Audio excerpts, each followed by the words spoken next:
Jason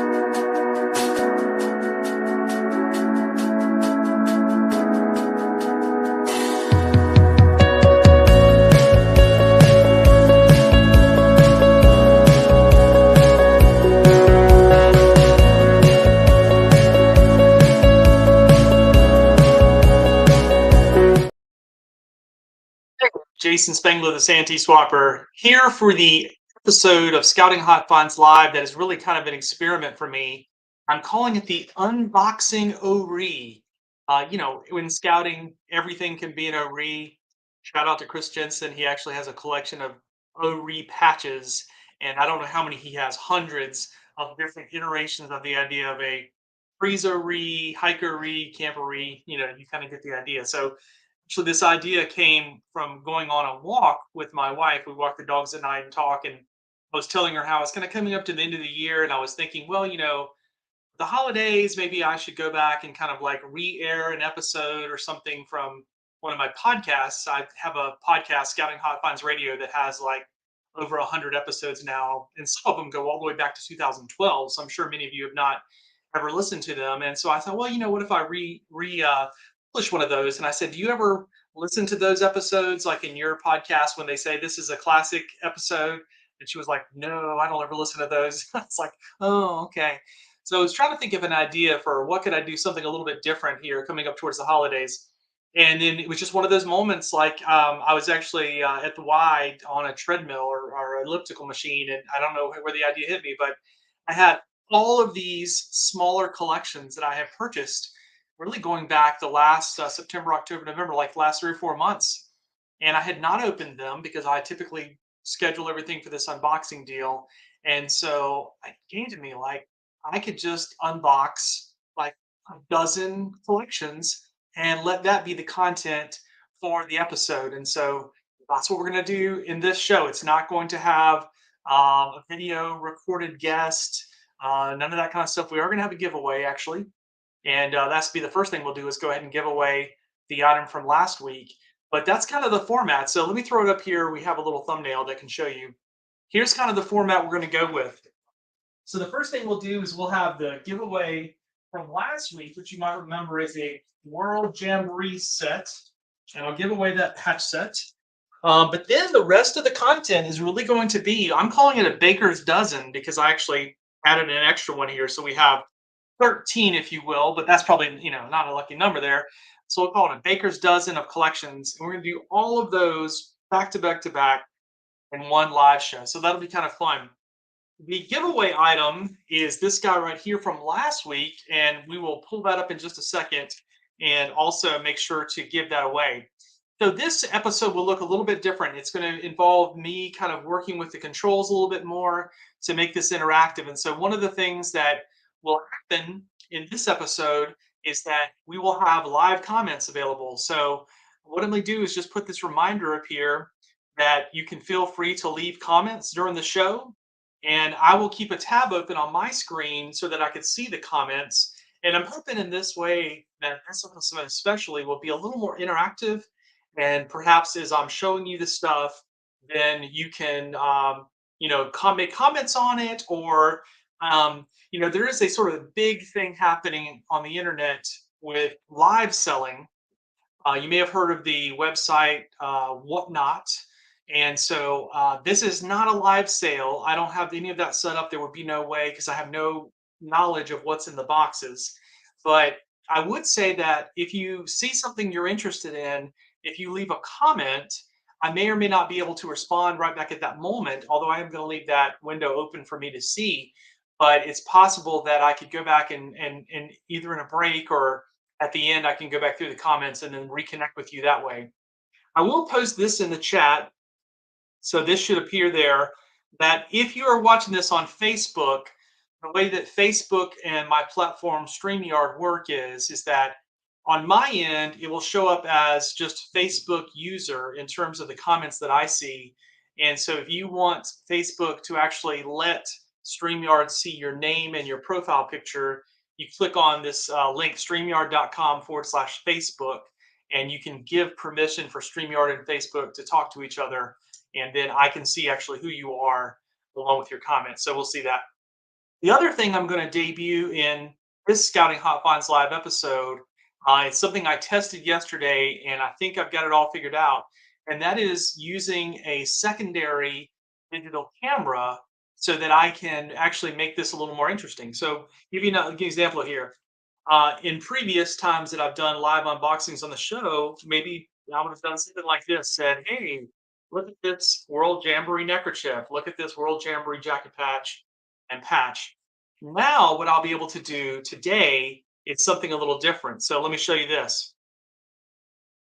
So now I'll be able to use this camera and then I can just manipulate things.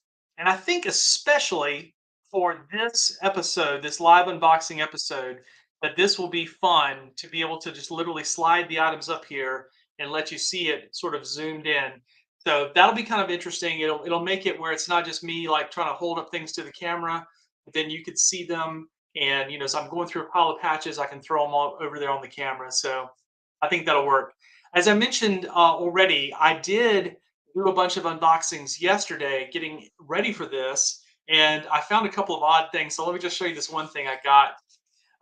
This is literally like a little foil thing. I mean, I don't even know what it's made out of. It's not really tinfoil. It's plastic actually, painted gold. But this is like the random stuff that I find in collections, and I don't know that I have a purpose for this or I can find a purpose for this. But there you go. You never know what you're going to get in collections. But let me grab this box over here just to show you kind of what happened yesterday and give you a little idea of what we're up against today. So all right, this is from yesterday. So literally, I unboxed about 10 collections yesterday, and I filmed individual videos of all those things being unboxed. And in doing that, I just got a whole tub full of stuff that I need to go through. So I want to show you that because it kind of helps explain this process. Some of you might sort of stop and think, well, why would you unbox, in today's case, over a dozen collections at one time? Why would I not buy a collection from a family, get it in, open it up that day, like what you would with any other mail that you get? You would open up the piece of mail and see what's there. So here's the kind of thing is I have, and maybe I'll change this at some point, but what I do right now is that when I get collections in, they are going on a shelf in an office here in my warehouse. And of course, I document that they came in and try to make sure that I know who sent it and all that, because there's a lot of communication that goes back and forth with people when I'm buying collections from them. But here's kind of the thing: it is like it takes a whole week for me to go through this process of unboxing these collections and then sorting out the stuff. So, as you saw that big tub there, and we're getting ready to fill up another tub today during this show, there's a lot of effort in sorting out the merit badges go in this box and the Philmont stuff goes in this box and the Jamboree stuff goes in this box. And so in the back of my warehouse, I have what I call the sorting table. It's a large rectangular shaped table that has a lot of open air space around it. And what I will do is I will put out about 20, 30, 40, maybe 50 small shoebox sized tubs. And when I do that sort, I'll take all of the collections I've gotten over a 3 or 4 month period. In this case, it's pretty much September through now in December, all those collections that I bought, and I will just go through and sort everything out. And so all the Order of the Arrow goes in one box, etc. Now, some of you who will send me messages and say, I saw this unboxing you did, and you found a so and so camporee patch. I need that patch. Can you let me know if I can buy it from you? So this kind of explains why my usually response to those people is, I'm sorry, I really can't put my hands on it, because during that sorting process, I would have taken that camporee patch and I would have put it into a plastic container with like 100, 200, 500 other camporee and council and district event patches. And so it's impossible to go back and find it. I mean, it would be needle in a haystack kind of deal. So the way that I kind of run all this is that the collections come in, I will unbox them and kind of record that.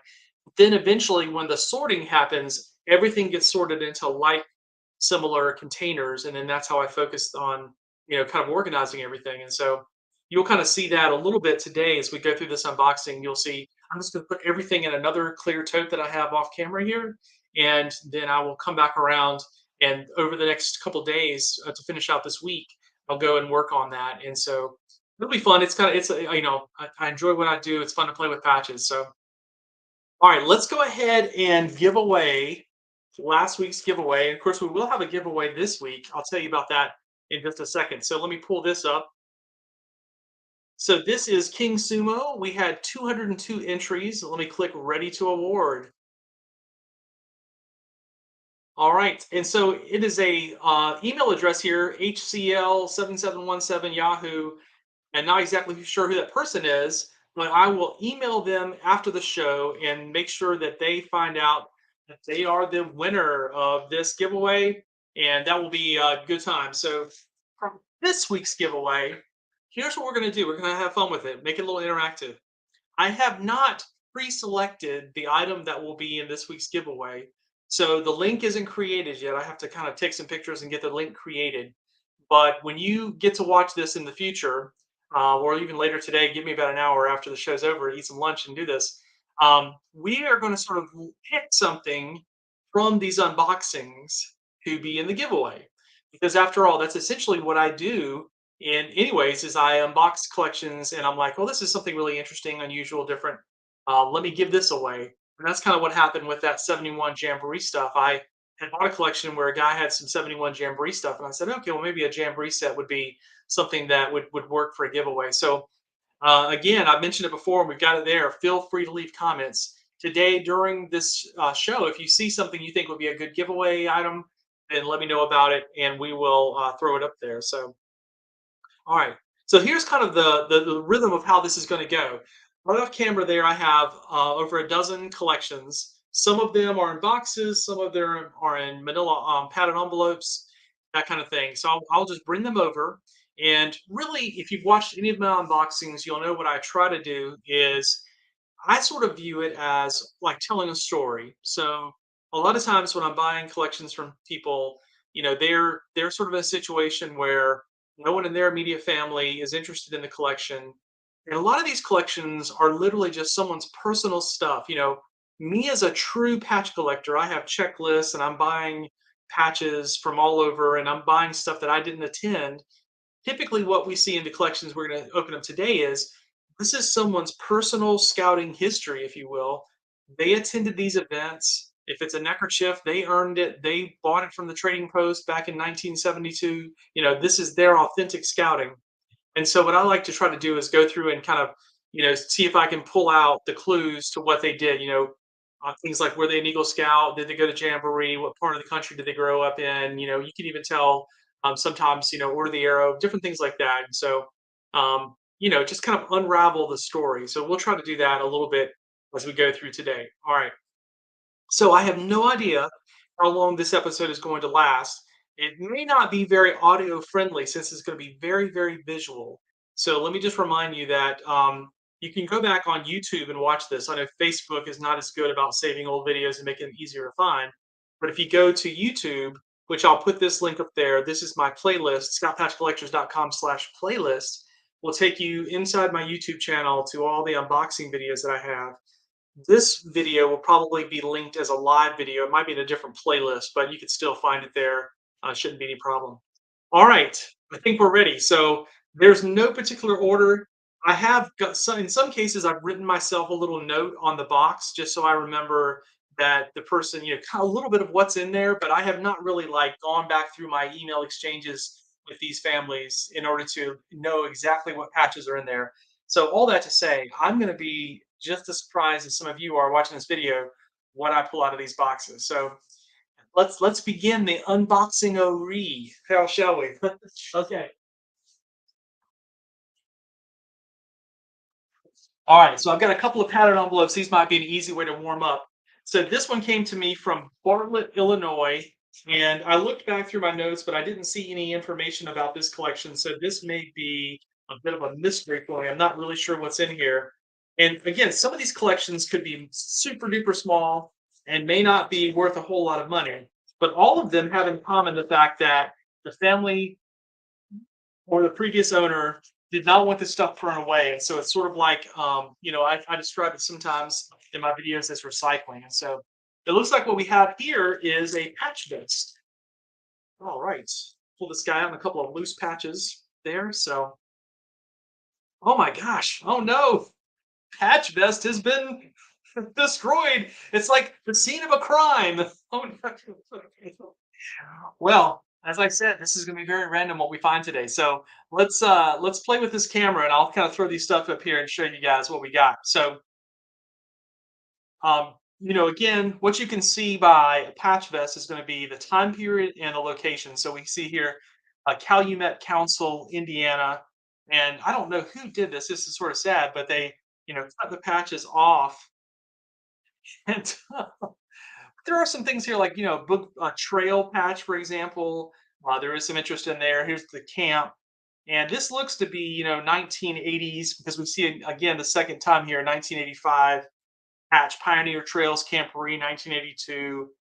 That good old Diamond Jubilee in 1985. So many patches have that Diamond Jubilee design, and so I was I got into my Boy Scout troop. My first summer at camp was 1984. So 1985, I was right deep in this, and a lot of the patches that I earned had that Diamond Jubilee deal on it. So there's this guy here, which interesting. This is very local. I'll have to kind of look this up, but this little set there, and then this one here. Some of these that's like not really a Boy Scout patch, and then here's a summer camp patch. So again, with these collections, what you're going to see this today, the pattern will be these are collections where someone held on to this stuff and didn't want to throw it away. Now, I can't describe to you why someone decided to uh, massacre this poor red felt vest, but that's okay. That's all right. We're trying to save stuff, man. So better this than the trash. So all right, I've got another one here. This one, ooh, this is a nice one actually. So this one, there's an old merit badge sash in here. When I say old, I mean like pre-World War II. So that is old. So I'm looking forward to opening this one. All right, let's see what we got. And this one came to me from Massachusetts. Not that that's where the sash is from, but we will see. All right, so here comes surprise here. Nice. All right. I think well taken care of. So let me put up the camera again, and I'll show you all what we got in this bag, which is some nice stuff. So I actually found I got one of these just yesterday in the other collections that I unboxed, and it's just kind of interesting to me that when you talk about colors, of course, this is a shoulder strip. I used to call these red and whites. Now the ISCA people call them something like lettered shoulder strips. I'm not sure I even want to use that phrase, but anyways, interesting here that in the New York City councils, Queens, Brooklyn, all those guys, Staten Island, they had these, and you actually see this probably the most common of these you'll see this khaki and red full shoulder strips. Not many councils made that. A lot of them made half strips, and so this one is really nice. Here's just the felt troop number, but it's in really good condition. A lot of times these felt troop numbers are all chewed up. And then there's what I believe to be a senior patrol leader patch. And then there's a couple of patches here. Let me show you these. I believe these to be military. I believe those to be military because they are not the right, they're kind of that wool background material. They're not really the material that the Boy Scouts used. But you often do see that where people, especially like in this situation where it's a family member and it's not really the person, this was like grandpa's stuff. And so we don't have the same thing. So I'll slide this up here too and let you see it. This is the sash, and again, 1930s. And so we can see here, first class patch, star, and life.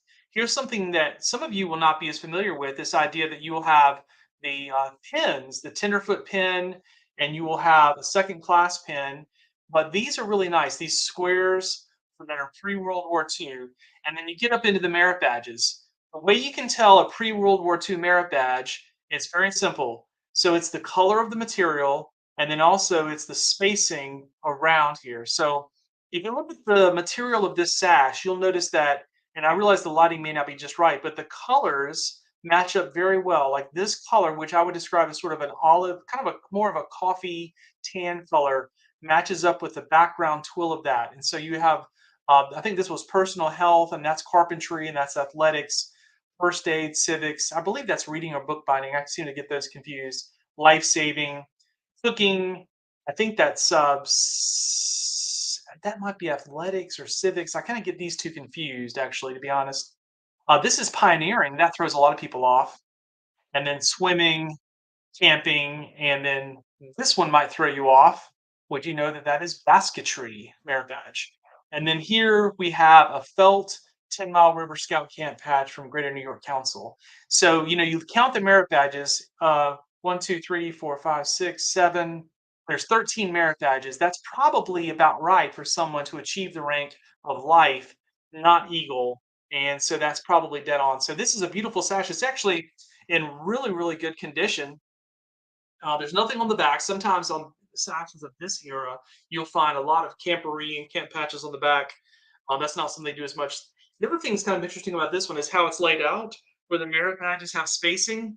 I've seen that on other sashes. I don't know why people would have done that, but I have seen that before. But these actually are really good condition in terms of just their age, the fact that they're pre-World War II.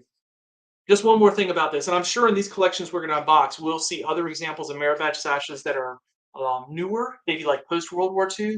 And I will try to do my best to point out to you guys how you can date things like merit badges and also dating things like these position patches. So that's a nice collection. That was our second collection. And yeah, that's for the win. I'll be happy to get that one. Let me step over and grab some more.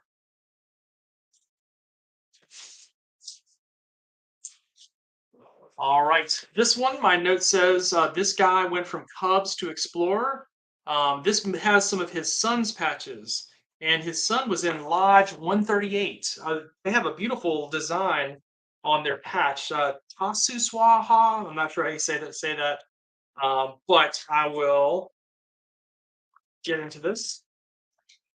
As we're going through, also just a reminder that you can feel free to leave a comment. I see we do have one comment there from YouTube. Someone asking, do you have an Aloha Council collection? So I personally do not, but what I will do is I'll put a link here in the chat to my eBay store. And I have the largest eBay store right now in terms of Boy Scout memorabilia, right? I think I'm up to 67,000 unique items in my eBay store. And so that's patchblanket.com is a simple URL that'll take you there. So if you're looking for Aloha Council, just go into my Patch Blanket store, type it and see.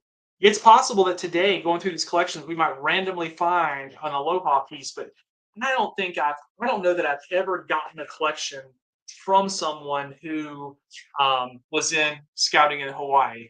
I know there were obviously, but those are a little harder to come by. So, all right. So I mentioned to you earlier that this Lodge 138 has a beautiful design. I'm sure that anyone from that lodge would, they're pretty proud of their patches, so they would kind of agree. So let me share that with you now. Let me take some more out of the bag here, so that it makes it a little easier to share these. But you can see this beautiful design, that's sort of a Thunderbird, I guess is what I would call it. They might have a different name for it. But then here we have different issues from the lodge. I'll have to do a little bit of homework. Some of these are kind of unusual, like for the one that's brown. But this one from Indian Nations Council, that's kind of the typical one you see, the red. It kind of matches that. But then they played with the colors a little bit, and they've got some other versions here, and there's another one there. So again, these patches came from the son. And I believe my notes was basically that the dad was like, yeah, my son doesn't want to keep any of this stuff. And, he kind of told him he ought to keep it, but, he didn't. So anyways, I'm not sure why it was me getting stuff from the dad, but that's how it worked out. Well, more here from Philmont. Interestingly, right here, this Philmont Autumn Adventure, I have a ton of Philmont patches. I have no memory of having a Philmont Autumn Adventure patch. I do not know what that is issued for. That is unfamiliar to me. It is possible that because I think that this Lodge 138 is a Southwest Council. I think it's in Oklahoma, if I'm not mistaken. So maybe the person went to an event at Philmont. I'm not sure. Some more Philmont patches. Here's another event, 1994, among Eagles. This one here, 1993 Adventure Patch. Greg McDaniel. I don't know if you're watching this one. And then we have another Philmont. This is, of course, the one you get for hiking. And then here's a section Conclave patch, also from that time period. So all this stuff is kind of from that 1990s period. But for me, what kind of made it interesting was to get again the items from Philmont. And so this is kind of cool. Check this out. This one has a pin attached to it. And so this sometimes becomes hard to get because pins kind of get separated from patches. But this one, the pin was right there on the patch. And then this guy right here, I think this might be of interest to some of you. This patch, I believe, is obviously for the winter program at Philmont, which might be something that is kind of special and unique that Philmont people might appreciate. So all of those are probably things that I can either put in my Philmont collection or find a home for. But overall, this was a nice little collection for me to get. Um, it's very specific from one area, very specific to that lodge, but that lodge was well collected. People like that design, and that will be well. So let me slide these back in here. And what I'm doing is I'm just putting them. I have an empty tote, and I'm just sort of laying them in the tote. Then I'm grabbing the next one. So eventually, I'm going to lose track of where we are. All right, this collection is about 300 modern patches, and there's quite a lot in here. This is pretty heavy. This is 3 pounds, 2.5 ounces of patches. Now, if it's that many patches, I don't know if my system's going to work with the camera. But let's just see what's in here and see if they come spilling out. Oh my, that's a lot. All right, so whoa, okay, all right. So let me pull them out first, and then we'll see about laying them down. Now, a collection like this, you never know, and I don't have notes to say, was this from one person's accumulation, or was this someone who's kind of a picker, or any of those things? It's hard to say. This is where I sort of talk about this just joke I have in these unboxings of sort of forensic science, if there is detective work here. I'm trying to figure out where did this stuff come from? Is it all connected or not? And so if you can kind of see here on this camera, there's a bunch of patches here. So let's just kind of go back to again to that camera view, and I'll sort of share with you guys a look of what we've got. So first off, of this 300 patches, you can bet there's going to be a lot of council strips. Now, these council strips today don't get a whole lot of love, from collectors. A lot of these council strips, if they were issued, um, you know, basically to everybody, hey, there's an Aloha. I'm sure you've got that one. I'm not trying to tease you there. I'm sure you got that one. But if they've issued in any kind of quantity, then they're very, very common. And so, you know, as a collector, I would love to wheel and deal and trade these, sell these, whatever. But the fact is, a lot of people, have these common CSPs, the ones that everybody wore, and so it's a little hard to move these. They're not really that easy to trade or to sell or just kind of rehome. But I am going to the National Scout Jamboree this summer in 2023, and I do think this would be the kind of stuff that I could definitely do something with. So anyways, I'll just continue to kind of lay these up there and show you. And I found a couple I put off to the side that I will set up there as kind of like an example of ones that might be a little bit better. But again, what you're looking for here, what I sort of call generic council strips, they typically do not have any dates on them. And they were the ones that were issued for everybody to wear. And so they were made in vast quantities. And a lot of them were actually, sold in the Boy Scout catalog. The Boy Scouts actually made the patches in their national supply warehouse, and so they would advertise that, and they would let you buy them straight from them out of the catalog. And so therefore, again, scout shops from all over the country would carry different council strips, and so it became something that's very easy to collect. But at the same time, it became something that's kind of like just so common that there's not a lot of value there in terms of now in the hobby and reselling, if you will. So, anyways, keep throwing these guys up here. You've probably seen a lot of these. Tell me if you see one that you think is interesting, but I think most of these you guys have seen before. I know I have. Uh, they're from all over though, which is kind of cool. All right, seeing more CSPs. I think that's kind of get down to it. Luckily, in this collection, there are quite a few Order the Arrow flaps, which will be a little bit more of an interest to people, I think. So that's about all the CSPs. So, all right. So what I'm gonna do now is I'm gonna slide these off, and then I've got some other ones I will show you guys. just kind of keep going through here. This was a good collection for me to buy. This is kind of the bread and butter of what I do is finding patches that I can then put back out there for resale or to trade. And so, to get a big glom of patches, very few of them are sewn. Most of them are still in good collection. I am finding a few hints here. So let me get back to the camera and I'll show you that what I'm calling the hints. A lot of times in collections when I'm unboxing, if I notice a pattern here where there's a council or a lodge where I have a whole bunch of the same thing, then that's telling me this is kind of where this stuff came from. And so this lodge, I believe, I could be wrong, I believe this is in Kansas. And so you can see there's a lot of variety of different lodge flaps from that lodge. Now, this lodge is also very prolific in terms of where they okay, the bag came from Colorado Springs, Colorado, but at least that's not on the it's on the right side of the country to be close to Ichicola Lodge 458. But I just see a bunch of vent patches from the flaps from there. So that's yeah, even more and more. And that patch, like I said, like, as you can see, those are pretty common. And so I'm not sure that anybody's going to get too excited about seeing those, but let me pull those off. All right, let me go back to the thing about council shoulder patches. Again, we try to make this interactive and also maybe a little bit of a lesson for younger collectors or newer collectors. So these are not like the other CSPs that I showed you. It's probably pretty obvious why. Two of these have that Diamond Jubilee logo on it that you saw earlier. So these were specifically made in 1985 for the Diamond Jubilee.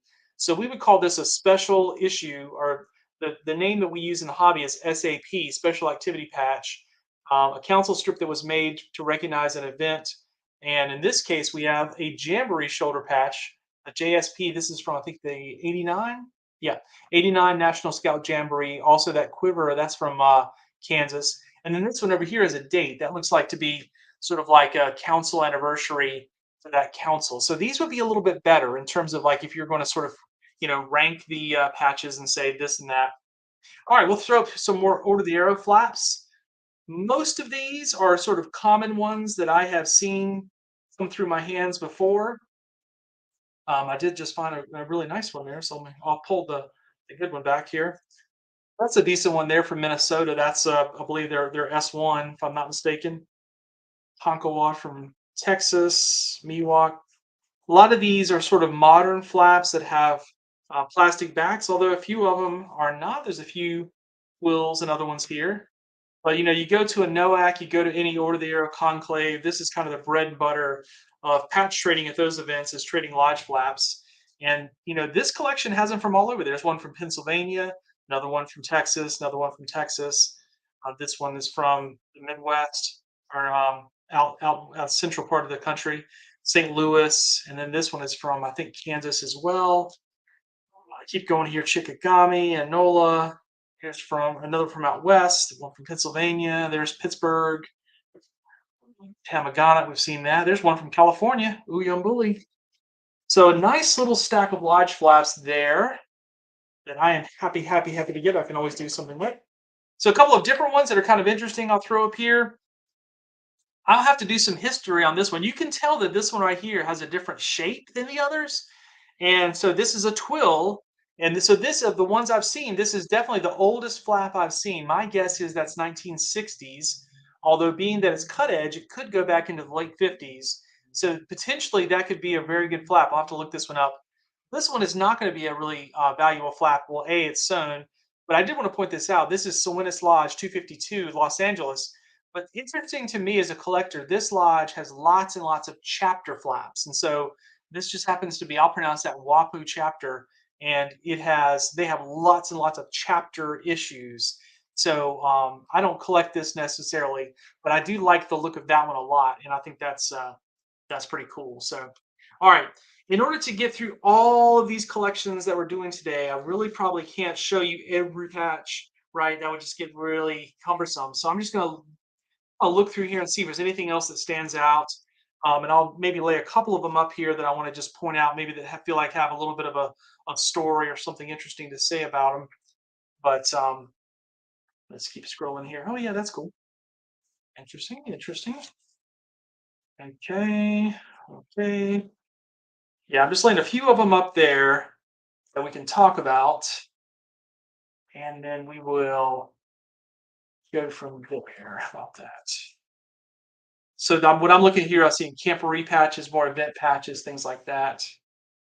Oh, there's an interesting one. Okay, it's a little bit. Okay. All right. So let me switch the. I'll switch the camera back on, and I've just got a little bit of a, little medley, if you will, of patches that I'm going to show you guys and talk about a little bit. So starting off here, this to me is always kind of interesting. You'll see when I get collections in, sometimes collections I get I guess they didn't have Ziploc bags back in the day, so I'll see a lot of patches wrapped in Saran wrap, what I would call Saran wrap. I don't know if the product back then was called something else, but this one is kind of wrapped in Saran wrapped, and that was kind of their way to seal things up. And I have seen a lot of patches in Saran wrap, even ones that are not really that valuable. But a couple of Jamboree patches here. This 67 World Jamboree patch I think is nice, but there are a lot of them out there. And then here is a 64 Jamboree patch that I believe is an original as well. I pulled out this Eagle patch because this is from the 1980s when I got my Eagle in '89. They had, just for a short run, a couple 3 years, they had this design with the silver mylar bird and the silver mylar edge. So that is a little bit more of an obscure Eagle patch, but it's not really a problem. Then we have here another really old patch. This is a cut edge from the lodge in Baltimore, Nantico. It's not in good shape, but you can even tell by the back with the gauze that it's a really nice old patch. And then here's just a 69 Jamboree patch, not a big deal. I have a nice collection of emergency service stuff. This is for explorers. So your explorer scouts would have been part of these emergency service units where they would have been called upon. And this was an armband that they would have worn on their shirt if they were called out to help. And then the last piece that I grabbed that I thought was interesting, again, from that Kansas area was this Quiver Council. This is what we call a red and white half strip. So as you saw earlier with the, well, I'm just going to throw up any random shoulder strip to show you, but this was actually, you know what? Let me do this. Let me put up a. Okay, here this worked out. So this is kind of where we are. So this is, and I'm not saying that Muskogee, Kansas is even a combination town, but community strip, state strip, and then this is a council strip. So from that time period, typically people who would have worn this patch would have been people who were either going to a jamboree or they were professional staff or they were people who worked on the council level.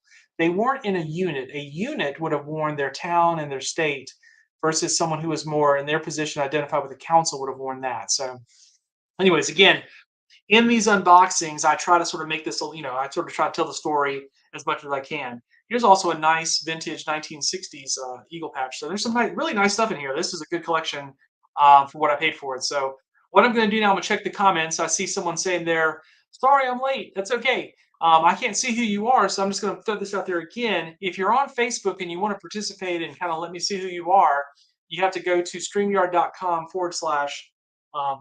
Facebook, and then that will allow you to share your profile picture and your name. So what I'm going to do now to kind of clean the table is just let all this stuff kind of roll down into my tub that I have under here. Try not to let it end up on the floor. And then we will go on to our next. But as far as that collection goes, man, the rhyme or reason, I don't really know the rhyme or reason there. I couldn't really see a pattern of any kind, but a lot of really good stuff. Happy to get that. All right. This collection should have stuff from Pennsylvania and California, and this was from this lady's late husband, as my note here.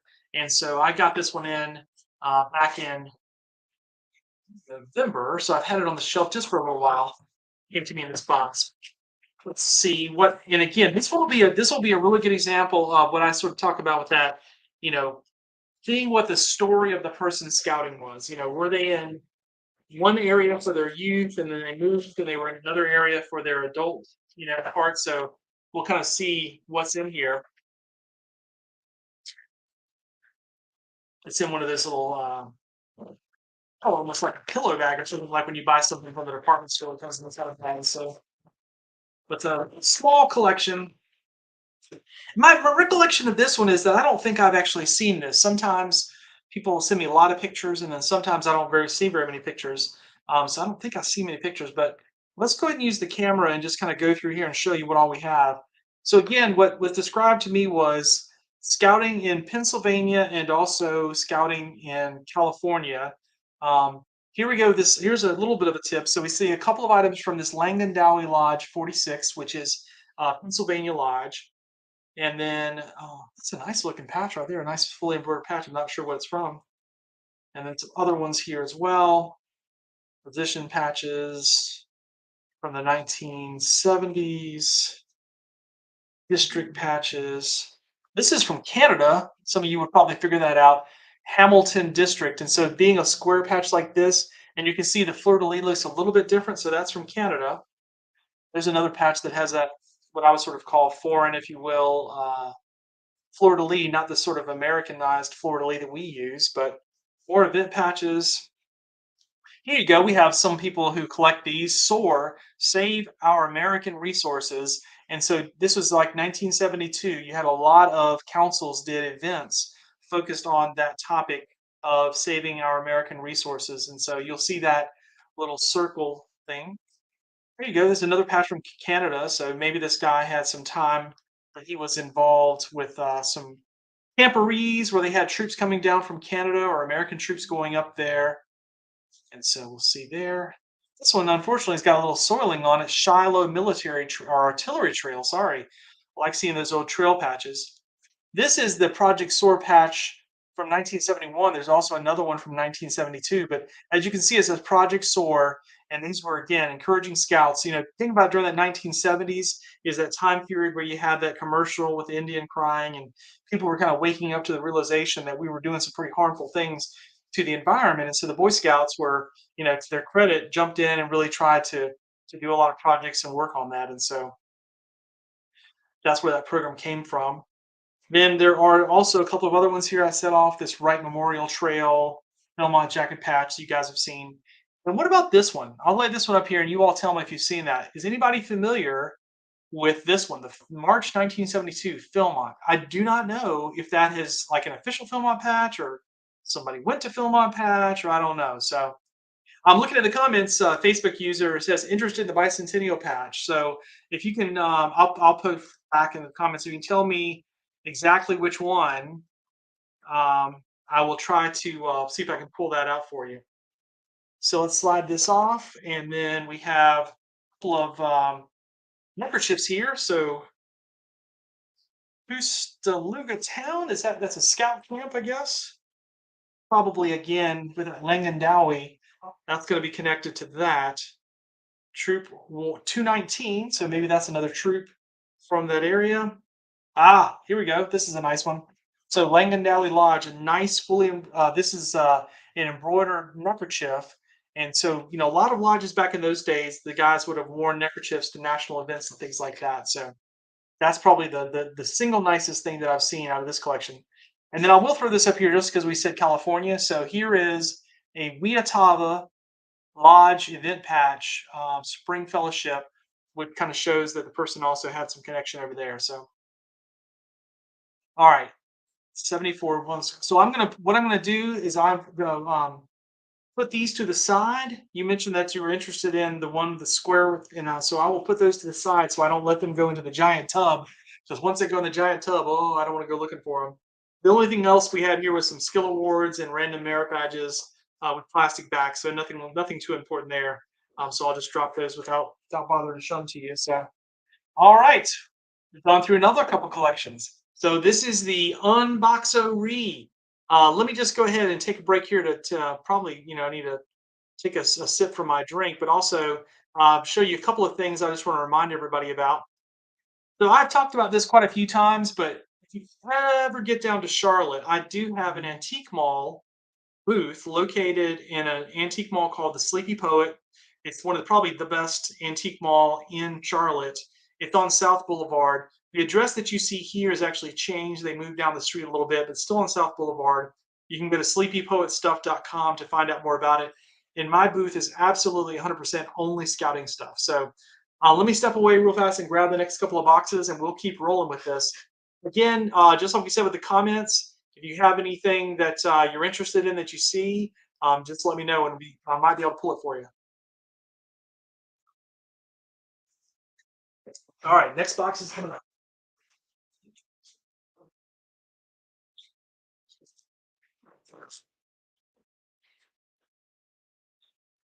Alrighty, so we got two more boxes. This one is kind of it's interesting how these things happen. This one is literally like a shoebox, and someone mailed the shoebox to me. This one came from Michigan, and I don't know a whole lot about what's in here. Here's some rattling around, so that tells me neckerchief slide. Likely, that's usually what's rattling. Can you hear that? You probably can. And get in here and see. All right. Oops, good. Done pretty well. Okay, there we go. All right. So we'll let you kind of get that view of what's in the box. Obviously, merit badge sash right off the top. Let's get that out. Oh, man, nice badge sash. Then we have some more patches, large patches, more patches, more patches.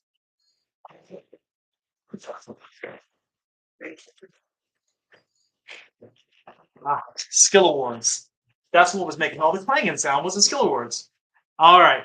So this is another example of what I've been talking about, whereas these collections that I get, it's definitely somebody's time in scouting. And you can see here that there's going to be a lot of similarities. So let me use the camera again. We'll kind of show you what we got. So, I've already kind of talked about over the air a little bit. So we can see here that this scout was a part of the Wyona Lodge, Lodge 18, and has several different varieties of flaps.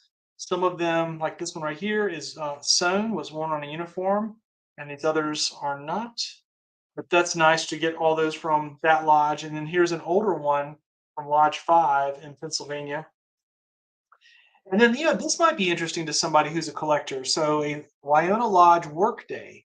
The lodge flaps get traded around quite a bit, but it's possible that something like an obscure event patch like that might be kind of harder to get and might be something that, somebody would be interested in.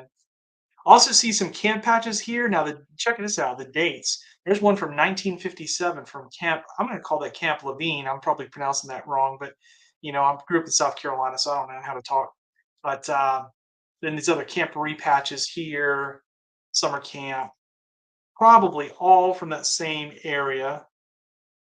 Yep, seeing some duplicates there. So if you've got duplicates, that tells me you probably went to that camp and are in that patch. Now that's a cool one. I think I've got that in my collection already. 1977 Columbia Montour Council. That's their jamboree patch. At that time, they weren't doing the contingent shoulder strips. At least that council wasn't. But a lot of councils did just random patches. Oop, that one didn't make it up there. So here's a troop patch. I'm not sure if that would have been his Troop 33 from Riverside, PA. Someone in the comments could tell me if Riverside, PA, if that would have been a part of that council with Langdon Dowie. I did consider, in today's Unboxing-O-Ree that I would have a tab pulled up on my computer and I could look some stuff up while I'm going, but that might just slow things down a little bit if I did that. So probably won't do that. But showing you guys all these patches here definitely gives you an idea. Here's again the same camp, and this was a conclave, 5B conclave. And these are the lodges that would have been there, lodge 11, 30, 18. There's the 18 we know of, 103 Monacan. So definitely would have been a Pennsylvania um, conclave. And then some other ones like Penns Woods. This one's been sewn there. It's Lake Huron's been sewn as well. Leave me a note in the comment and tell me what should I do with these sewn council strips. That's always a question. Um, oh, here's an older one. So yeah, there's definitely some older stuff. That's definitely from 1950s, based on that style and being cut edge like that. So see if there's any more interesting event patches here. Just a couple of other Trexler. That's another camp up in that way. And then Soar again. Soar comes back 1971. That was again a big program for the Scouts. And then another one of these jamboree patches. So several of these jamboree patches. Not sure about those. All right. Then I'll come back and we take the camera off and I'll show you guys the merit badge sash. So we're seeing that a lot of the stuff in this collection is 1970s. And so, there's no way for me to quite know underneath here, 1, 2, 3, 4, 5, 6, 7. So 21 merit badges. Without doing my homework, I couldn't tell, is this an Eagle Scout? But maybe it was, probably it was, if 21. We do have his God and Country Award, which is the Protestant Religious Medal. And so, or actually, that's God and Life, which that God and Life, I think that's the Cub Scout version. I could be wrong about that. but they had about 4 different versions of it based on whether you were, Webelos or different or Scout or Older Scout, that sort of deal. So altogether, this is a nice collection. Again, this was from a guy in Michigan, is where it came from, but the stuff is really from Pennsylvania. So I'm going to go back over to the comments and see if anybody has any comments. Thank you, Matthew. Riverside is Columbia Montour Council, and Matthew, that is Pennsylvania, right? I think that's right. Mike Walton, a good way to do traderies. Well, it would be. I think that some people have tried to do online traderies. In fact, I believe that the guys who do the digital Cracker Barrel, Johnny Pleasance and Larry Lane, have talked about trying to do something like this and trading patches in a Zoom format. Uh, the way that I'm doing it, it's a little one-sided in that I'm just showing you what I've got, and it's so random, what comes in these collections, that it would be pretty hard for me to, you know, do the live swapping, so to speak. But anyways, at least we're letting you guys see everything, right? So let me just pause for a second in case, because I see we have people who've just come in. Is that what I'm doing today? I'm calling it an Unboxing-O-Ree, and essentially I started this video today with over a dozen collections that I want to unbox for everybody, and we're maybe not even halfway through, almost halfway through. I've got another box ready to go, so we'll just kind of keep rolling. Um, in the comments, if you want to make some comments like people have there, Mike and Matthew and others, that's great. And I've got that, I can see it here on my screen, so we can make this somewhat where you can participate in the fun. Oh, I probably should rub my note here. Usually on these boxes. Oh, okay, nice. This is going to be a good one. So my note says there's an old World War II uniform in here. Dun, dun, dun. I love old stuff, right? So let's see. This one came to me from Illinois. So we'll see what awaits. All right, what's under this bubble wrap? Let's see. Let's see. And by the way, Mike Walton, I am still looking for that blank flag. It used to hang on the wall right here. And when I took it down off the wall, I just don't know where I put it. But if Mike was curious, I have a sort of like a church flag that doesn't have any writing on it, just a blank flag. And Mike, I'm happy to let you get that from me. I just got to find it. So as soon as I find it, I will let you know. So, all right, let's see what this World War II uniform looks like. Dun, dun, dun. All right. Is that a square? Yeah. All right. So, a little history lesson. I know some of you guys are serious collectors. You know all this, but, you would think this sort of classic look of neckerchief has been around forever. But a long time ago, the Boy Scouts made all these neckerchiefs as what we call full squares. And so my notes told me that full square neckerchiefs are pre-19 or pre-World War II, but they made so many of them, they're still kind of around. Sadly, this one's got some little spots on it, so it's still not in great condition, but that would kind of fit. And then here's a nice, really old Cub Scout one. Let's see what the logo looked like. That's Cubs BSA. I'm sure that there would be some way to go back and look at that. Ooh, we got some metal buttons. You don't really see metal buttons on a Cub Scout uniform very often. Let me snap this up just to make it look a little more presentable, and then I'll show it to you. So, yeah, this will be a good example. Normally, I wouldn't get excited about a Cub Scout uniform, but a Cub Scout uniform with metal buttons, you really don't see that very often. So, all right, here's the full view for you. So, a couple of things about this. Number one, as I said, metal buttons, and so these buttons were designed so that they could come off. So when they were laundered, this wouldn't be running around inside there. So if you flip it over on the back, there's actually a little ring right there that you can see that held the button on. So the buttons could actually come off and then would go back on, which kind of sometimes made it a problem, for washing. These are all going to be felt, as you might would guess, and so you've got your. I think that's actually lion, and then wolf and bear. And lion started off as being kind of like, sort of like what we'd now think of as bobcat, I guess. But I could be wrong. I'm sure Mike could straighten me out on that. But this was kind of the original setup, and then you would have gone to a Weeblos patch. This is really the most interesting thing as far as collectors go. So let me put this under the camera. This kind of give you the, since I said this is the thing that's really interesting. So again, if we have guys here who are, newer to collecting, this may look very unfamiliar to you. So let's talk about this for a second. Back in the day, I say pre 1952. I think I'm right about that. You had community strips and state strips that were made in color combinations specific to the uniform they were going to be worn on. And so we typically call this blue and yellow, and this would have been worn on a Cub Scout uniform. So probably every state exists in blue and yellow. So this is the Illinois strip, and then you're going to have some town strips as well, like this is Calumet City. So for collectors, they might not care anything about Cub Scout uniforms or things like that, but they might care about getting all the states in the different colors. Or if they collect Illinois, for example, they might like to have that color of that council strip or community strip. Sorry, not council strip. So that is actually a pretty nice pickup there. That would be a good one to hold on to. So I'll set that over to the side. And Lion is more like Weeblo's one. Thank you, Mike, and also Matthew for chiming in. So then here's the Boy Scout version of the shirt. And so, we sort of assume that this guy then moves up into scouting, and that's how it's going to work. And let me just, again, I'm doing a few buttons so you guys will see the effect a little bit better here. Okay, so here is the scout shirt, and I'll give you a close-up look in a second of these camp patches, what I know you'll be curious about. So, this again, metal buttons, so 1940s, and then we have, I'm not sure why the first class pin would be this high up on a shirt.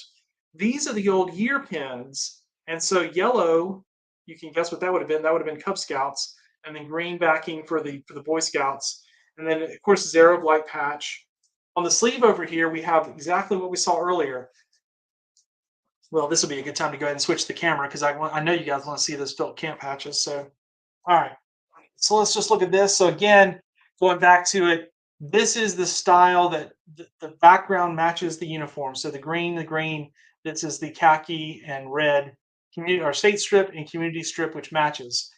The thing on this uniform that I think I was going for when I was in contact with this person was really this felt camp patch. So it's Okanagan Trails Council Camp Bets, and you can see there's these different segments around here. A lot of times these segments are very hard later to reunite with the round patch that it came from. So it's almost like you have what some collectors would call a CP or a council patch, a round patch in this case, and then you have these segments that go around it. So somebody from that area really might like to have that back. So that'll be one that, again, it's not quite a tradery online, but if that's Camp Bets is your thing, obviously fresh out of the bag, there it is. I've got something. So let me grab a couple more boxes and we'll keep going.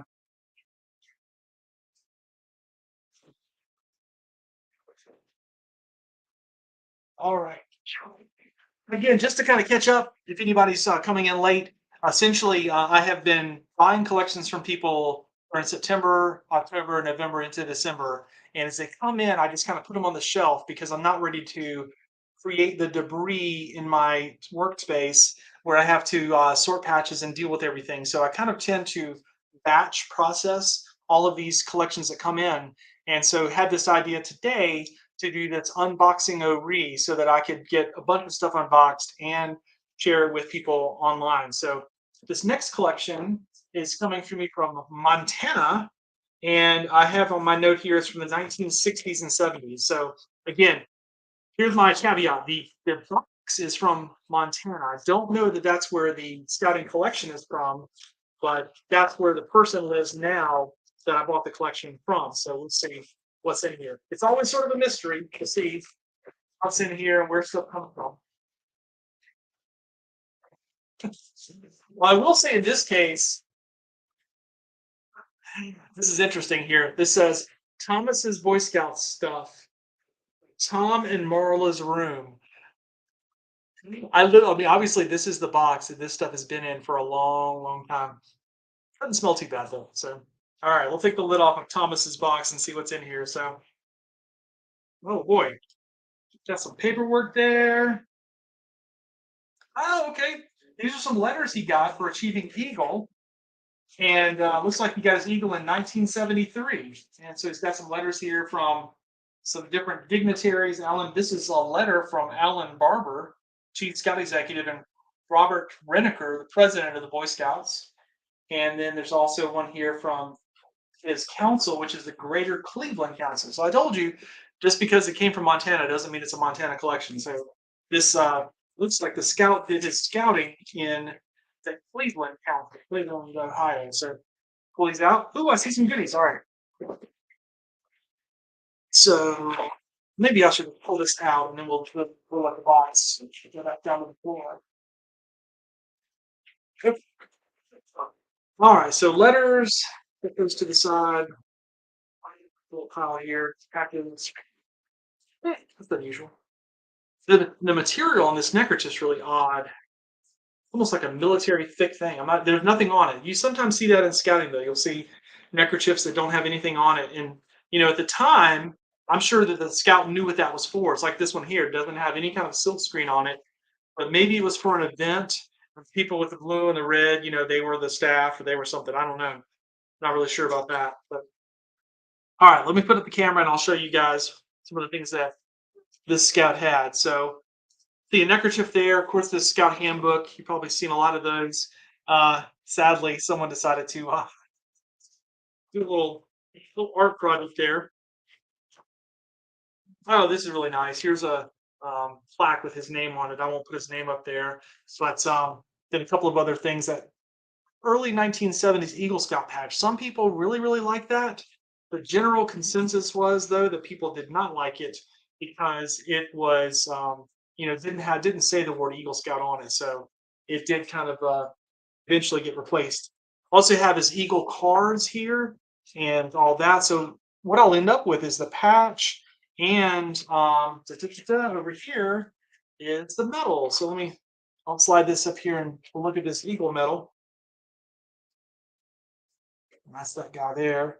And also he has his God and Country. So I don't have this memorized, but I think that by this time period, when you have this Eagle patch, that the BSA had gone to a new manufacturer. I think I call it the Stangy company. I'm not really sure if that's how you pronounce it or not, but all of these Eagle medals are a little bit different.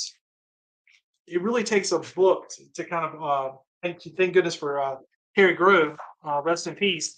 He did a really nice book and a bunch of references to help us identify Eagle medals, and so that's something cool there. So I will have to see if I have this in my collection or not. You really almost have to get a microscope out to identify the thing on the back and everything. But having his cards and stuff really helps date the patch. So what I'm going to do is I'm going to put the patch and all this kind of back, and I'll put it into a Ziploc so it stays together. It's a little bit like if you were an archaeologist, there's this thing called context or whatever. I'm trying to get the provenance. I'm trying to make sure all that stays together so it'll really help me later figure it out. And Mike, I did see your note about the neckerchief, so I will put those. What are you talking about? These two right here, these plain neckerchiefs. I will put them to the side then for you. All right, a couple of other patches here. We'll just throw up again. Cleveland is where this guy's scouting was done.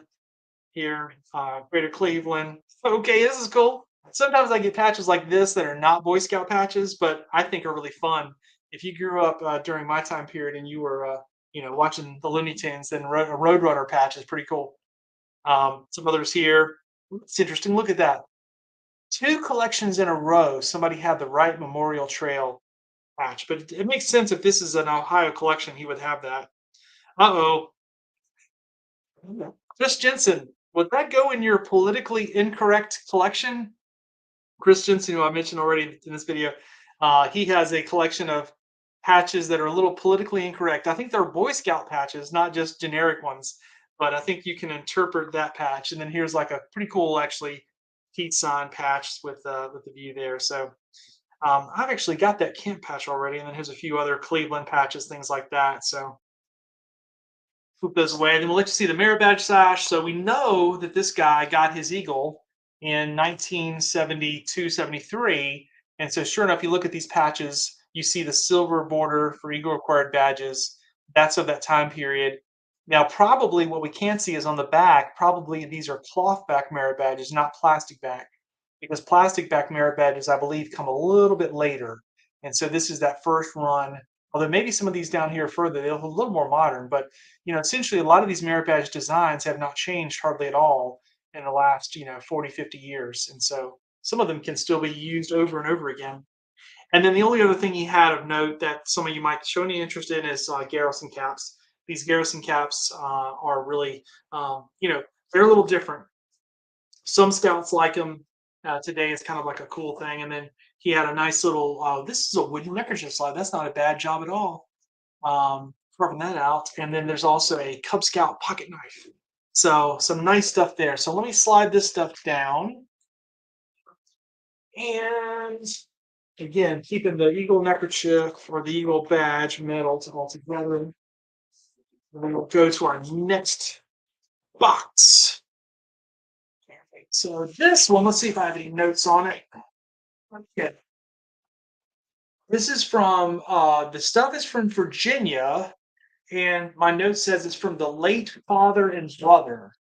So I think, if I remember right, the guy who got this stuff, maybe he wasn't as big into scouting, but he was the surviving family member who ended up with the stuff. And so I sometimes talk to families where it's kind of that situation where they don't really have a connection to it, a memory of it. It wasn't their stuff, but people didn't throw stuff away. Obviously, they've kept on to it all these years. So we'll show you this view right here so you can see what's going on. So we have a good old, and then a container here of stuff. And what is this? This looks like a red patch vest, and then a little tin. All right, and another little tin. Rolling around. Scout handbooks, merit badge sash, some training certificates. Okay. So, what are the arrow sashes? I get in buying these little micro collections that I buy, I get lots and lots of sashes. Many of them are deal sashes. And so I actually do have a way now where I've got a little process I do where I can get all the sort of age stains, if you will, out of these sashes and make them look nice and pretty. Like this one has some yellowing here. But then what do you do with with an OA sash once you do that? What I've started doing with them is actually my mom sewed these together and made a table cover for me out of old ordeal sashes. I'm not sure if she's still game to do that, but maybe that's what will become of this one once I get it cleaned up. We shall see. There's also, I just pulled this out because you might think it's funny. Apparently, someone won this for the Rocket Derby in 1969. So this little championship trophy. Oh, the stuff people send you. Yeah. Why not? All right. So let's take a look at this vest. Love, love, love old vests. I actually, for my Cub Scout den, when I was a den leader a few years ago, my mom, she made vests like this for every scout. And we actually embroidered her name on it. When we gave it to them, I think when they were Tigers. I think that's right. Or it could have been their second year. And the whole idea was, when you get all these patches in Cub Scouts, that you need to put them on your thing. So that's what this person did, senior patrol leader, Antietam, I like these old trail patches and stuff. I don't remember seeing this one before. Leather patch for the National Capillary Council, Goshen Scout Camps. And then on the backs, other ones you would have seen before, Order the Arrow, 50 milers, again, Goshen. So we're seeing this is all from National Capillary Council. Annapolis Pathways, I'm not sure if that was a trail or something. So Paul Bunyan, Camporee, things like that, Panther Patrol. So just a classic red felt vest. This mess kit, I can tell you exactly what will happen to this mess kit. So I will take this to summer camp, and we have a little thing going on at summer camp where I can recycle this and get that into the hands of a scout. Because after all you have to do is wash this, and this mess kit can be used by someone today, no problem. All right, what's in here? This is all, I think this is taped up, but I think I can. This might just be sort of the random patch stuff. You never know. There might be something in here you guys would want to see. Whole bunch of cards, and then patches here. Let's just see if we see anything too fancy, interesting. Pigeon Forge. Let's just see Camporee event patches. Nothing too interesting. Here's a little wooden neckerchief slide. Eagle, little carved eagle. I'm not even sure that looks like a scout did, or maybe somebody a little bit more professional did it. And here's one for you. You get these in collections all the time. This is a wooden neckerchief slide, and it's got just this really bizarre I guess that would be a Native American totem on it, although maybe it's a space alien. That's pretty weird. Hey, if you're a scout at camp, you're bored, you'd go ahead and carve you up something interesting when it was time for wood carving merit badge. All right, a little bit curious what's in these guys. Some tins, really faded coin here. But let's see, there's a medal. Oh, okay. Let me put the camera up and I'll show you all these trail medals. We've already seen that this person was doing their time there in that DC area. So it wouldn't surprise you to see some of these familiar trail medals. And so, like Maryland Historic Trails, there's probably someone in the comments might could tell me there might be a reason why this star pin is here. That might represent something. I'm not exactly sure, but here's some other medals. And then there was another one. Nothing much in here.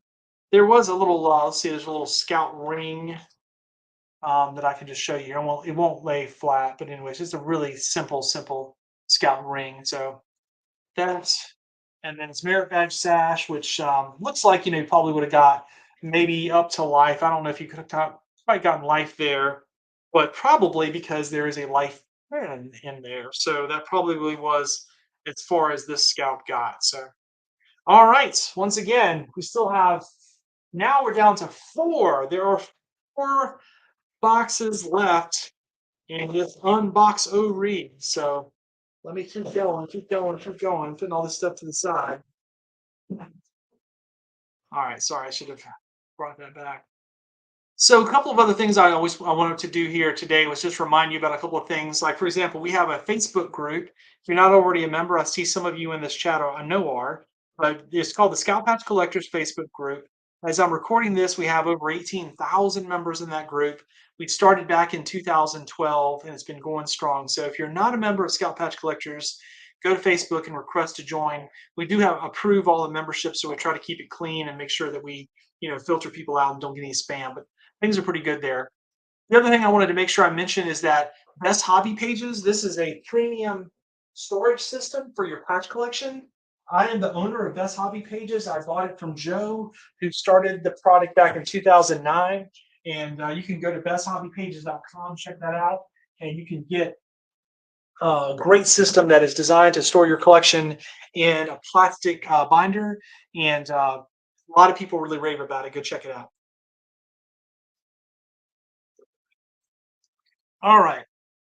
So this box is stamped media mail. If you don't stamp media, you tell me how it can be media when it weighs 13 pounds, 8 ounces. I think somebody might owe the post office a little bit of extra money on this one, but they somehow it slipped through. I don't think this is media mail, but I'm not the one who mailed it, so I guess I'm not at fault. But let's see what this is. This is my notes say, 1940s and 50s manuals, including Sea Scout patches. Ooh, this could be the best collection I've opened yet so far in this Unboxing-O-Ree. Let's see what we got. All right.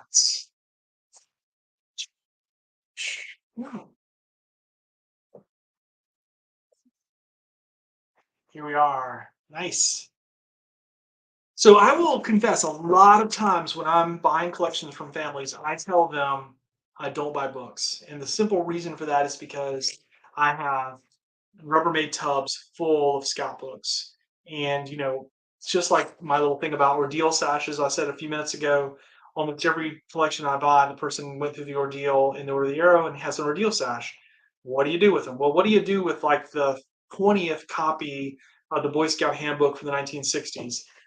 Again, being a summer camp director, I find ways to kind of recycle things at camp, and I can make sure that I, give them away and don't throw them away. In this case, I guess what you say, I bent my own rules because with this collection, I knew that these were really old manuals, and so and there's some interesting ones in here, and so I did purchase these, and then so I guess in terms of media mail, they'll tell me in the comments. I don't think this person was following the letter of the law in the sense of for true media mail. I don't think you would have been allowed to include a belt or some patches. If you're really following the letter of the law. But anyways. So I'll show you these books again. I know not many of us are going to be excited about books, but when it comes to things like this for explorers, I think they're kind of interesting. These are both explorer books here, and so you know, old books for leaders and stuff, service activities, vocational activities. Let me just take a look at the year because the Explorer program changed, and so I am curious to see. Okay, 1956. So here's a little history thing. So we have this design right here in this book. That's the call, compass, anchor, and wing. To me, I'm pretty sure this changes in 1958, and so this is 1956 when you have that. So by this time, the advancement program for explorers was kind of getting to be on the way out. I can't remember exactly the last year you could earn the Explorer Silver Award, but they kind of eventually, got rid of that system. And there's some other things here. Merit. Oh, look at that Merit Badge Counselor Guide. That's pretty old. I've got plenty of copies of that. Hints on Explorer leadership. Then there's other ones here: organize an Explorer unit, basic training, this and that, and oh, okay. Here's some old Merit Badge books. Dog care. Here's seamanship. Let me see what year this is, just to kind of give you the date. Oh, okay. This is World War II. This is 1942 seamanship. So all of these Merit Badge books are kind of identified by the colors on the covers, and so I'm sure this is probably like red and white, I guess. But all these are like World War II era ones. Rocks and minerals. That's not many scouts earn rocks and minerals. That's actually a really hard Merit Badge to come across. I don't know if the Merit Badge book would be hard, but I can tell you that the Merit Badge itself, rocks and minerals, is not easy to find. And then we have, of course, some things here like Old Patrol Leaders Handbook, Sea Scout Manual, Handbook for Crew Leaders, Explorer Manual. Now, I will tell you, I don't know that I have time to look in and click on it, but this Explorer Manual, I'm almost sure, has the rating strip system explained in it in the back and has the requirements for how to earn the silver award. Um, Might as well go ahead, and since I brought that up, I'll go ahead and just peek real fast. But I'm almost sure that this is the one that during this time period they had the rating strip system and you could earn your silver award. Um, let's try to find it here. Maybe it's in the front. Maybe it would make sense that it's in the front. Sometimes they were in the back.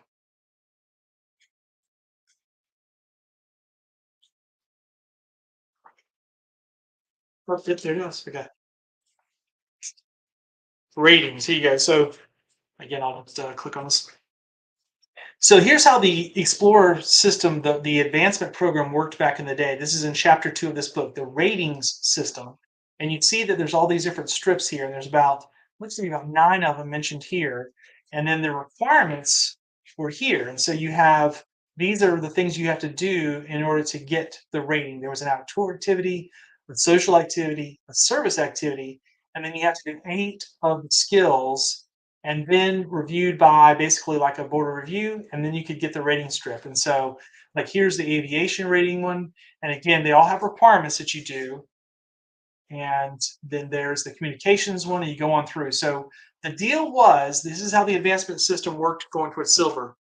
In order to get the silver award, which is the highest award in exploring, you had to have 4 rating strips.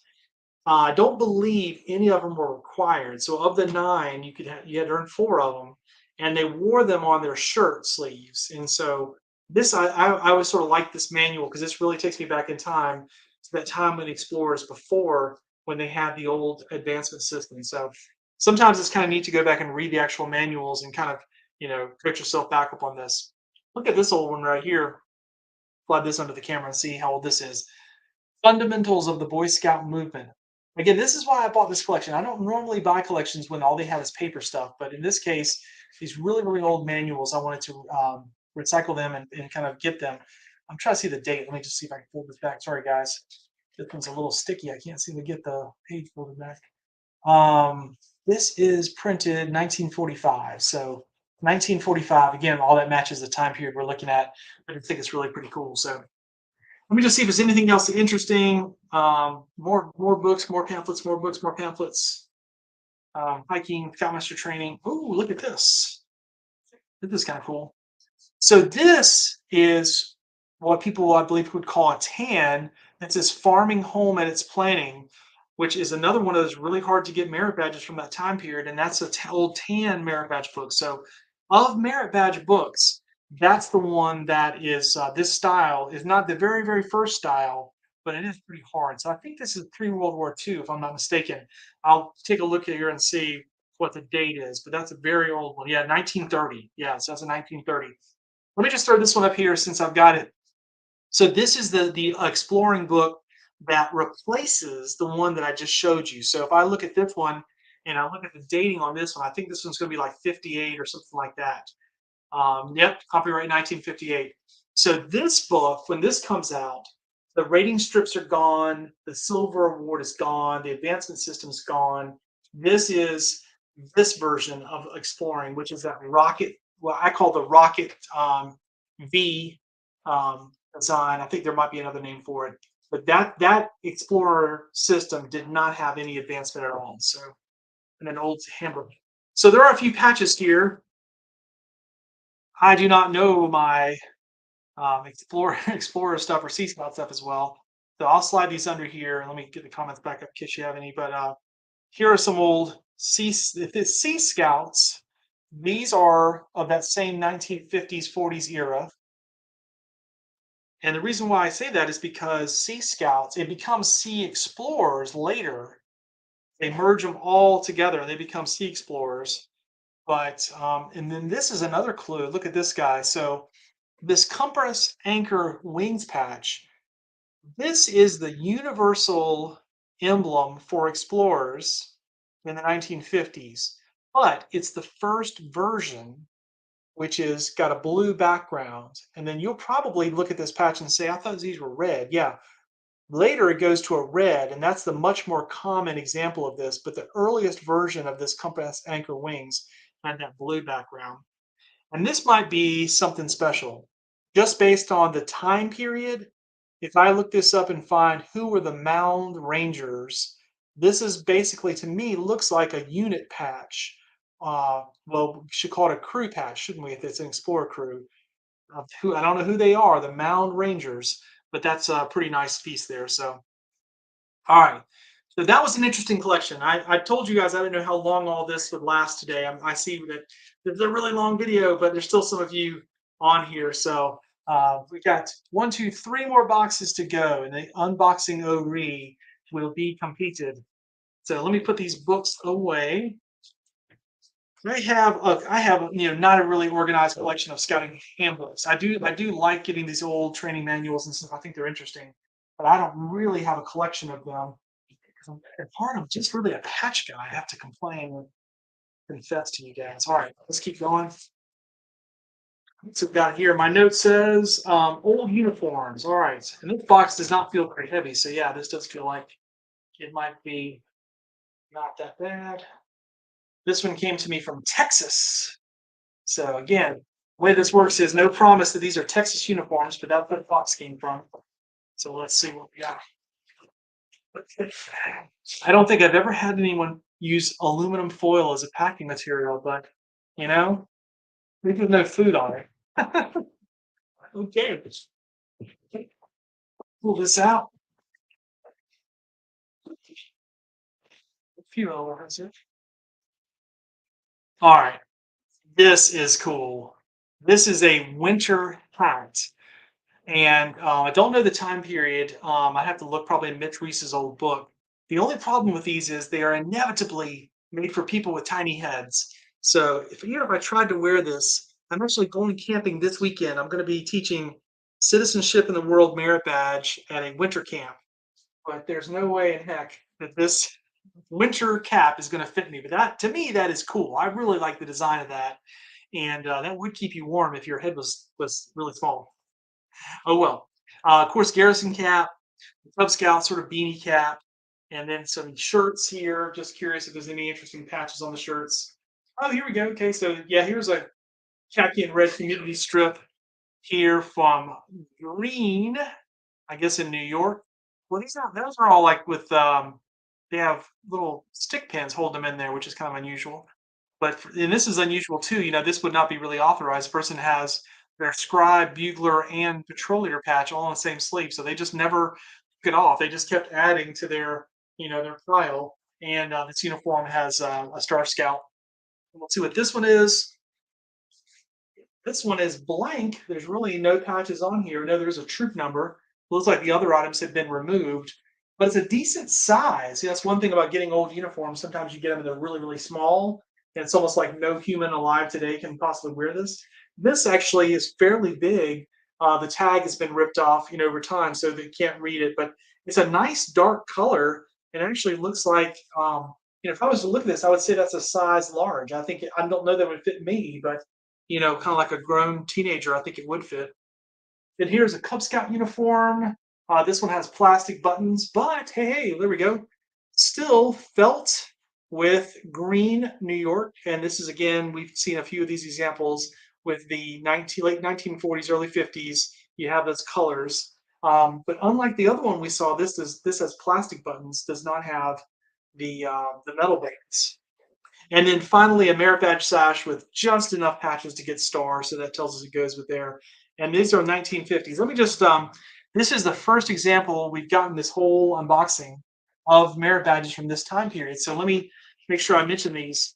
So the way you can tell these are from that time period is it's more of an olive green. And so these are olive, they're called green narrow crimped.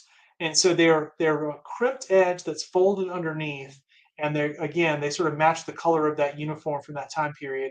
And you can see here music and angling, canoeing, rowing, swimming, and then safety. So only other thing is there's a nice pocket knife here, which is pretty nice. It's a really, really classic scout knife that's in decent shape. I mean, it's been used for sure, but that's not bad. It can definitely be cleaned up, and that's a nice looking scout knife. I'm not sure what manufacturer that is. Imperial. Okay, so it's an Imperial knife. So it's a nice looking knife there. I like that. Put that back together. There might be a ring. Is this a ring? Yeah. All right. Little tiny, tiny, tiny Cub Scout ring, and still in the original box. So somebody's mom was proud of them. All right, we got 3 boxes left, and we will be. I know, Mike. Wouldn't you love if that hat would fit your head? I agree. All right, let me grab the last 2 boxes. I probably should have done something clever, like save the best for last or something, but I wasn't that smart, so I saved the last 2 that look similar. All right, I have no information. I took notes on this. I have no information in my notes about what is in this box. It did come to me from Oregon. And I've had this one, gosh, since September 9th. So it's been sitting in my warehouse for a while, waiting for me to get into it. Let's see what's in here. I have no idea. All right.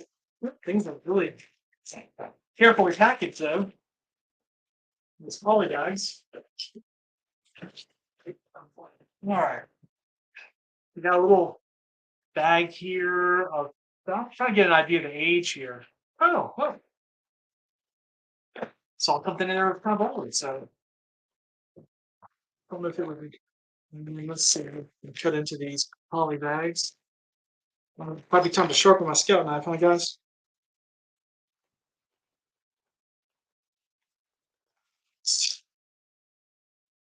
Okay, here we go. Another old uniform. So let's see if this gives us some clues here. Oh, nice. Okay. So Lewiston Trail. I'm almost sure that this is from the New England area. And ironically, I ran into a guy at the tradery I was at this past weekend, Winston-Salem, who lives in North Carolina now, but he grew up in this lodge. And I kid you not, y'all, I'm not lying. I got an email during the time that I have been on this Zoom, or maybe it happened this morning. I was on another Zoom this morning, where that guy sent me an email asking if I had any patches from this council. And darn if I don't find a shirt with 1960s segments and all that stuff from that place in New York. I'm sorry, I said it was New England, but it's New York. So Wilson, New York. So what are the chances? It's so funny to message that guy back and say, well, actually, I do have this uniform with a sewn 12 flap on it. Are you interested? So maybe I can get that one recycled very quickly. Or maybe that's just a very common issue and he's already got it. Anyways, sometimes karma works like that. Bunch of patches. Let's just go ahead and see what's in this one too, since I'm ripping into them now. Oh, never. Okay. Cool. Cool. All right. So a couple of sashes. Again, I'll try to recycle these. Oh, that's a rough stand in. I don't know if I can get that out, but Ordeal sash and Brotherhood sash. Well, baggy O patches.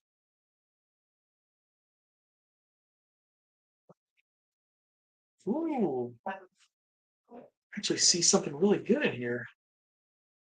Oh, okay. Yeah, let's turn on the camera. So, Lewiston Trail. These are, of course, the red and white strips. We've talked about this already. And we can see that these are all in good condition, but they're a little aged. I mean, they haven't been sewn, it doesn't look like, but a little bit aged here. Lewiston Trail Council, Niagara Frontier. This is the one I got kind of excited about when I saw it. I don't know. I'll have to do my research. George Washington Council. To me, the modern CSP comes out, as you guys know, in the early 70s, and that's what replaces these red and white strips. But before that, some councils did have what you would recognize as a CSP, and obviously this George Washington Council patch looks like a CSP, even though it probably is from the 1950s, early 60s, being cut edge. So I'll have to do my homework. I've got a whole library just off camera here of all my reference books. I'll look this one up as soon as I can. Now, it's not in good shape at all, but if it's worth restoring, I can try to get this patch restored and kind of bring it back to life. But that could potentially be a really, really good patch. This is one that I really like. I probably will, regardless of its value, send this in to get it restored. This is a 1960 National Jamboree Los Angeles Area Council contingent shoulder strip. So there were JSPs, Jamboree shoulder patches, going all the way back for some of those jamborees. Not many councils did these. This one is clearly a shoulder strip. There's no way that would fit on a pocket. It's really big, but from the Los Angeles Area Council. So what I tend to do is I have a frame of stuff from the 1960 Jamboree, and that's where something like that would fit in, as like an example of a patch from the 60 Jamboree. So that's some cool stuff there. Already, this has been kind of a little bit of a good collection. That's the same plaque we saw a few minutes ago. There's another one from there. So again, I'm going to make that guy um, happy if he sees these. And then this is the kind of stuff that's kind of interesting. So check this out. Again, same council. This is an Explorer event. I actually collect Explorer events. If you haven't figured that out already, I'm sort of excited about Explorer stuff. And so got some community strips here, wherever Wilson is in New York. Roundup events. You see these patches here that have the space capsule. I guess with the Artemis, we're all getting ready to be space capsule fans again. And then again, there's that community strip. That one's a faded one, but that's a good community strip. And then this is there's two tenderfoot patches, but again, you see the difference here. One is of an older material and a different colored bird. There's just slight differences between this one and that one. But notice, like, for example, there's 2 rows of stars on the chest versus a single row. So Paul Myers did a book about how you can identify all these different patches, and there are differences, and that's how collectors figure out which generation these things are from. So I'll take a look at that. And here's some other Lewiston Trail patches. This looks to be like what I would call a council patch. It doesn't have any obvious event on it. Maybe that fit underneath here, because look how this matches up so perfectly that maybe this is the council patch and then these go under it. Not sure, but he's got several of them here, a bunch of different strips that look like they could go under there. So that might work out. And then we'll throw up some rounds here. So, these camporees, you've seen this kind of stuff before, but any of this stuff that's old is kind of new. There's an old camp patch from their council. Jamboree 1964. These came off uniforms as 1960s Jamboree patches. Let's see here. We got some, this is Scoutmaster, and that's Junior Assistant Scoutmaster with the brown. Here's an interesting one. The Madison Junior Corps. Ding, ding, ding. Anyone know what the Madison Junior Corps is? I actually do, because I bought a collection from somebody who was a member of that. That was basically one of the most famous Boy Scout bands. So they were it used to be a thing where they were, back in the day before everybody had video games and everything else, you might have enough of the Scouts' attention where you could form a band of Scouts. And so this Madison, Wisconsin, the Junior Corps, That's a Scout band. So there's actually a little, segment of collecting that's interested in that. All right. Well, I'm really curious to see these neckerchiefs because if we've seen some really nice patches from the 1960s, that might mean that in this bag of neckerchiefs, there's also some really good stuff.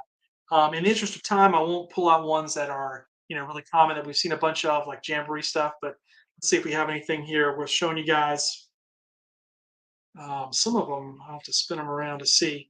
They're not folded where I can see the print very obviously. So you might recognize this is the camp again, Lewiston Trail Council. Probably going to see different versions of that guy there. And here's another one here for Buffalo. We've seen a couple of other Buffalo patches, including the community strip that I came across. And then here's another one for Lewiston Trail. So again, if that's your old home council, like the gentleman that I was mentioning, this might be something that he would like to see. I'm passing over some troop neckerchiefs, a jamboree neckerchief, trying to find other things. Oh, here's a staff neckerchief. So same one, but there's the staff neckerchief, and you see it's dated there. That. Oh, and this is kind of interesting. So this is a JLT neckerchief, kind of again using that same design. That must have been kind of their go-to design, and then they had a JLT that they held, and then these don't have anything on them. So, all right, that is that. So, whew, there is only one collection left in the Unboxing-O-Ree. All right. I did say I was going to go through this, but I think I'm in the interest of time, I'm going to skip these. These are like just little wooden neckerchief slides, nothing too exciting. So I'm not trying to hold anything back from you guys, but put that to the side, put this to the side, and some more stuff, put it to the side. And here comes the last box. All right. The last box was mailed. Let's see. Oof, that last collection was a little musty. So come at your knees. All right, I do not have any information on this one, so we're just going to go with it. I told you I didn't save the best for last. I didn't have an order I was going in, so just going to go for it here.